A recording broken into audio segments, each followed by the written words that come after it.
Picture perfect, you don't need no filter. Gorgeous, make him drop dead, you a killer. Shower you with all my attentions. Yeah, these are my only intentions. Stay in the kitchen cooking up, got your own bread. Heart full of equity, you're an asset. Make sure that.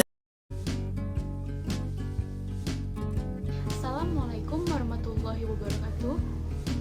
Kami salah satu kelompok bahasa Indonesia dari kelas 11 IPS 2 ingin menyampaikan sebuah materi tentang resensi.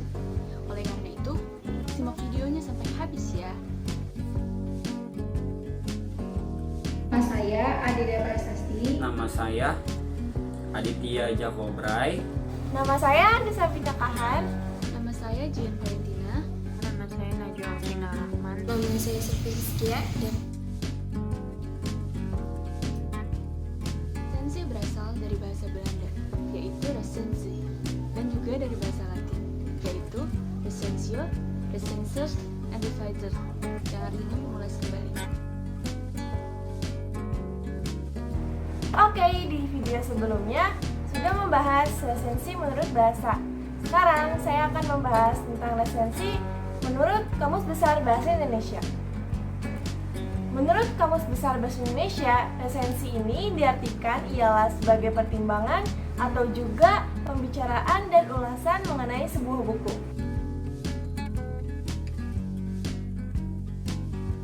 Resensi menurut para ahli. Yang pertama ada W.J.S. Purwardaminta. Resensi secara bahasa ialah sebagai pertimbangan atau juga perbincangan mengenai sebuah buku yang menilai kelebihan atau juga kekurangan buku tersebut, menarik tidaknya tema serta isi buku, kritikan, dan juga memberi dorongan kepada khalayak mengenai perlu tidaknya buku tersebut untuk dibaca dan juga dimiliki ataupun dibeli. Yang kedua, menurut Panuti Sujiman, resensi merupakan suatu hasil pembahasan juga penilaian yang pendek mengenai suatu karya tulis. Yang terakhir, menurut Saryono, resensi merupakan sebuah tulisan berupa esai, juga bukan merupakan bagian sebuah ulasan yang lebih besar mengenai sebuah buku. tujuan resensi yang harus kalian ketahui. 1. Mengetahui kelebihan dan kekurangan dari sebuah buku yang diresensi. 2. Memberikan gambaran kepada pembaca dan penilaian umum dari sebuah karya secara ringkas. 3. Memberikan masukan kepada penulis berupa kritis dan saran terhadap isi, substansi, cara penulisan buku. Yang keempat, mengetahui latar belakang dan alasan buku tersebut diterbitkan. Yang kelima, menguji kualitas buku dan membandingkan terhadap karya lainnya. Jenis-jenis resensi. Yang pertama, ada resensi informatif. Resensi informatif adalah resensi yang disampaikan dengan singkat dan umum dari keseluruhan isi buku. Lalu, yang kedua ada resensi deskriptif. Resensi deskriptif adalah resensi yang membahas secara detail pada setiap bagian atau babnya. Dan resensi yang terakhir adalah resensi kritis. Resensi kritis merupakan sebuah resensi yang mengulas detail buku menggunakan metodologi ilmu pengetahuan tertentu. Isi dari kritis biasanya objektif dan kritis dalam menilai isi buku. Selanjutnya ada unsur-unsur resensi. Ada apa aja sih unsur-unsur resensi itu? Nah, jadi unsur resensi itu ada 4. Yang pertama, judul. Judul harus berkesinambungan dengan isi resensi. Selain itu, judul juga harus menarik karena bisa memberikan nilai tersendiri. Yang kedua, menyusun data buku. Penyusunan data buku dapat dilakukan sebagai berikut. Yang pertama, judul buku. Yang kedua, pengarang. Yang ketiga, penerbit. Yang keempat, tahun terbit beserta cetakannya. Yang kelima, dimensi buku, dan yang keenam harga buku. Yang ketiga, ada isi resensi buku. Bagian ini biasanya berisi sinopsis, ulasan singkat buku dengan kutipan singkat, dan keunggulan serta kelemahan buku, rumusan kerangka buku, dan bahasa yang digunakan. Dan yang terakhir, yang keempat, ada penutup resensi buku. Pada bagian penutup biasanya berisi alasan kenapa buku tersebut ditulis dan kepada siapa buku tersebut ditujukan. Struktur resensi. Resensi terdiri atas 5 bagian. Yang pertama, ada identitas.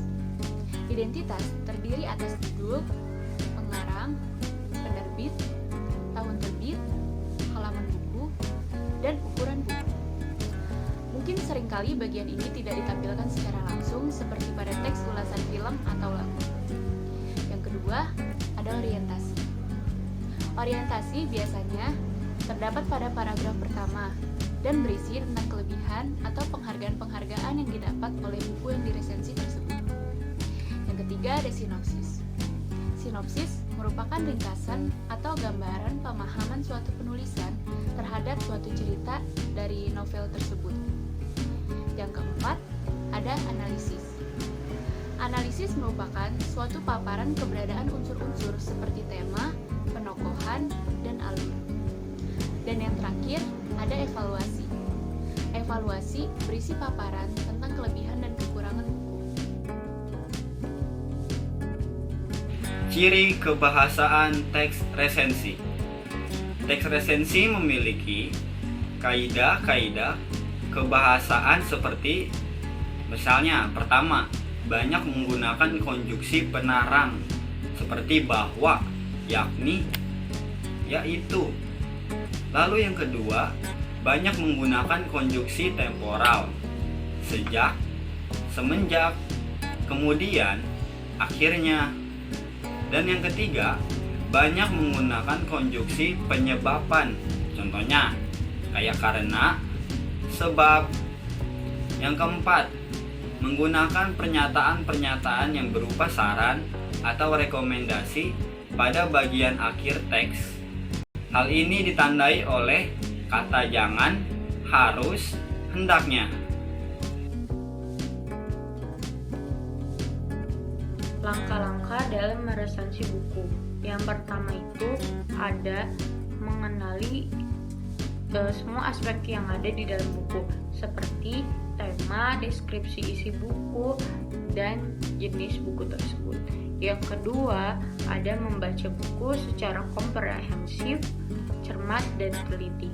Yang ketiga itu menandai bagian-bagian yang diperhatikan secara khusus dan menentukan bagian-bagian yang dikutip untuk data.